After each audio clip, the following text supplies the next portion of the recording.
പ്രിയപ്പെട്ട അനുവിൻ്റെ വേർപാടിൽ ദുഃഖിതരായിരിക്കുന്ന ഈ ദുഃഖത്തിൽ പങ്കുചേരാൻ എത്തിയിരിക്കുന്ന ഏവരുമേയും വേർപാടിൻ്റെ വേദനാജനകമായ ഈ നിമിഷത്തിലും നമുക്ക് അനുവിൽ നിന്ന് അനുഭവിച്ച നന്മകൾക്കായി ദൈവത്തോട് നന്ദി പറയാം.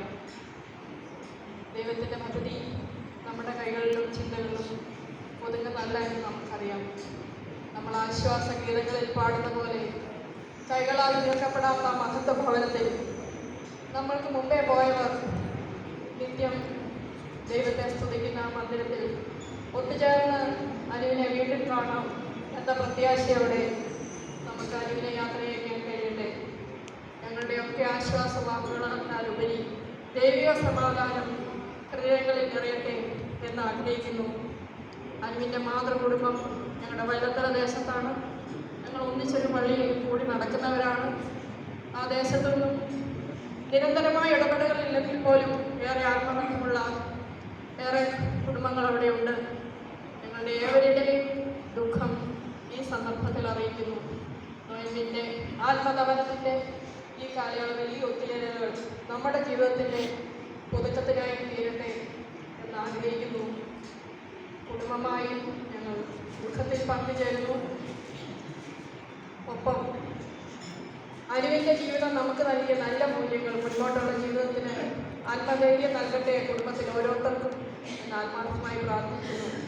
പത്തനംതിട്ട ജില്ലാ പഞ്ചായത്തിൻ്റെ പേരിലുള്ള ഏറ്റവും കൃത്യമായ പ്രാർത്ഥനയും അനുശോചനവും അറിയിക്കുന്നു. നന്ദി, നമസ്കാരം. ശ്രീമതി ജൂലി സാമൂലിനോടും കൂടെ വന്ന എല്ലാ പ്രവർത്തകരോടും പ്രത്യേക നന്ദി അറിയിക്കുന്നു. എഴുതാമാതവരുടെ സഹോദര വൈദികരെ, കർത്താവിൽ അനുഗ്രഹീതരെ,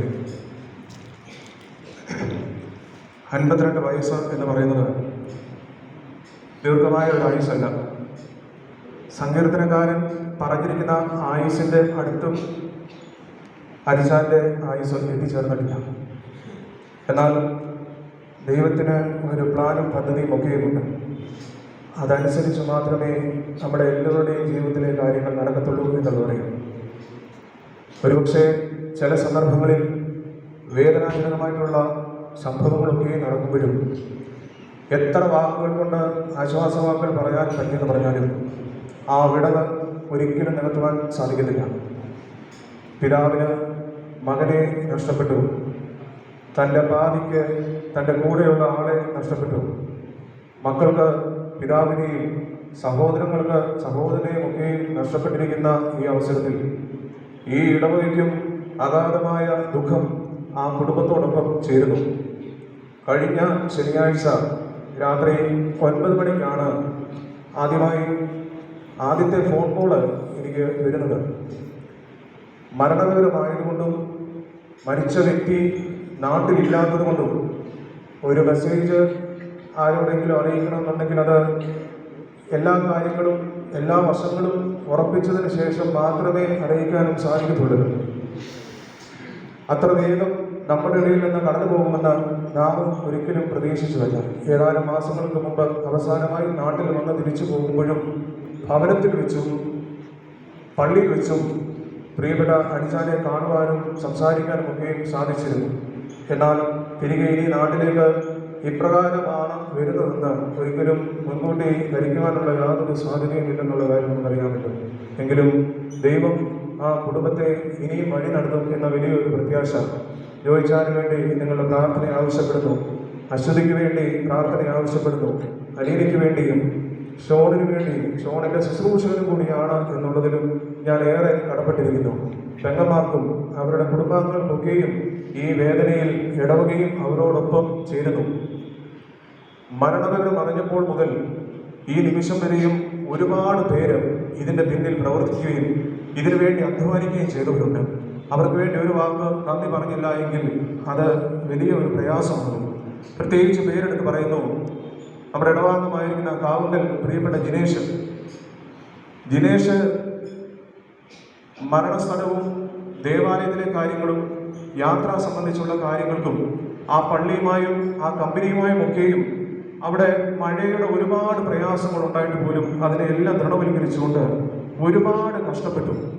ഈ വരുന്ന ദിവസങ്ങളിൽ എനിക്ക് തോന്നുന്നു എല്ലാ ദിവസവും എന്നെ വിളിക്കുകയും അതാത് സമയത്ത് വേണ്ടുന്ന എല്ലാ കാര്യങ്ങളും അപ്ഡേറ്റ് ചെയ്യുകയും ചെയ്തിരുന്നു. ജിനേഷിന്റെ ഒരു അധ്വാനത്തെ പ്രത്യേകമായി ഈ തരുണത്തിൽ സ്മരിക്കുന്നു. അതുപോലെ തന്നെ അവരുടെ അനുചാൻ ജോലി ചെയ്തിരുന്ന കമ്പനിയിലെ അവിടുത്തെ ഓഫീസ് ബേറേഴ്സ് വളരെ ചുരുക്കം മാത്രമേ ആയുള്ളൂ ആ കമ്പനിയിൽ ജോലി ചെയ്തിട്ടുണ്ടെങ്കിൽ പോലും ഈ ആകസ്മികമായ വേർപാടിൽ അവരുടെ ഒരു കൈത്താങ്ങ് വളരെയായിരുന്നു. യാത്രയുടെ ബുദ്ധിമുട്ടുകൾ, വിമാനത്തിലെ യാത്രാ ദൈർഘ്യമൊക്കെ നമുക്ക് അറിയാമല്ലോ ഇപ്പോഴത്തെ സാഹചര്യത്തിൽ. എങ്കിലും അതിന് വേണ്ടുന്ന ക്രമീകരണങ്ങളൊക്കെയും അവിടുന്ന് ചെയ്തു തന്നു എന്നതിൽ ഏറെ സന്തോഷം. വടശ്ശേരിക്കര പ്രവാസി സംഘം അവിടെയുണ്ട്. അതിലെ സഹോദരങ്ങളും ഇതിനു വേണ്ടുന്നതിനുള്ള എല്ലാ ക്രമീകരണങ്ങളും ചെയ്തു വന്നതിൽ ഏറെ സന്തോഷം. ദുബായ് സെന്റ് തോമസ് കത്തീഡ്രലിന്റെ വികാരി മന്ദിരായ അജോച്ചൻ, അവിടുത്തെ അസിസ്റ്റന്റ് വികാരി, ഈ അനുചാന്റെ മൃതശരീരം അവിടെ വേണ്ടുന്നതിനുള്ള എല്ലാ ശുശ്രൂഷകളും പ്രിയപ്പെട്ട അച്ഛന്മാരുടെ നേതൃത്വത്തിലും ദുബായ് കത്തീഡ്രൽ പള്ളിയിലെ അംഗങ്ങളുടെ നേതൃത്വത്തിലും അതിന് വേണ്ടുന്ന എല്ലാ ക്രമീകരണങ്ങളും ചെയ്തു തന്നു. പ്രിയപ്പെട്ട 2 അച്ഛന്മാരോടും പ്രത്യേകമായിട്ടുള്ള സന്തോഷം അറിയിക്കുന്നു. പ്രിയപ്പെട്ട അനീഷ് അതിന് വേണ്ടുന്നതായിട്ടുള്ള എല്ലാ ക്രമീകരണങ്ങളും ചെയ്തു തന്നതിൽ പ്രത്യേകമായിട്ടുള്ള സന്തോഷം അറിയിക്കുന്നു. ഷാർജയിലുള്ള ഇന്ത്യൻ അസോസിയേഷന്റെ ചുമതലക്കാരൻ ഇതിന് വേണ്ടുന്ന പിന്തുണയും ഇനിയും തുടർന്നുമുള്ള എല്ലാ കാര്യങ്ങൾക്കും അവരുടെ ഒരു പ്രവർത്തനവും സഹായമുണ്ടായിരുന്നു. അവരോടും പ്രത്യേകമായിട്ടുള്ള സന്തോഷം അറിയിക്കുന്നു. പെരുന്നാട് സ്വദേശി കൂടിയായിരിക്കുന്ന പ്രിയപ്പെട്ട ജിനു കീച്ചേരത്ത് പ്രത്യേകമായി ദേവാലയത്തിൽ അനുശോചനം അറിയിക്കണമെന്ന് അറിയിച്ചിട്ടുണ്ടായിരുന്നു. പ്രിയപ്പെട്ട ജിനിച്ചാനും മരണവിവരം അറിഞ്ഞപ്പോൾ മുതൽ ഈ നിമിഷം വരെയും വേണ്ടുന്നതിനുള്ള എല്ലാ ക്രമീകരണങ്ങൾക്കും ദൂരെ നിന്ന് കൂടെയുള്ള സഹോദരന് വേണ്ടി അദ്ദേഹം ക്രമീകരണം ചെയ്തിരുന്നു. പത്തനംതിട്ട കാവുലിക്കരി കോളേജിന്റെ അലുമിനി അസോസിയേഷന്റെ UAE ചാപ്റ്ററിന്റെ പ്രതിനിധികൾ, അതിന്റെ രക്ഷാധികാരി പ്രിയപ്പെട്ട MN നൈനാൻ മൂലമണ്ണിൽ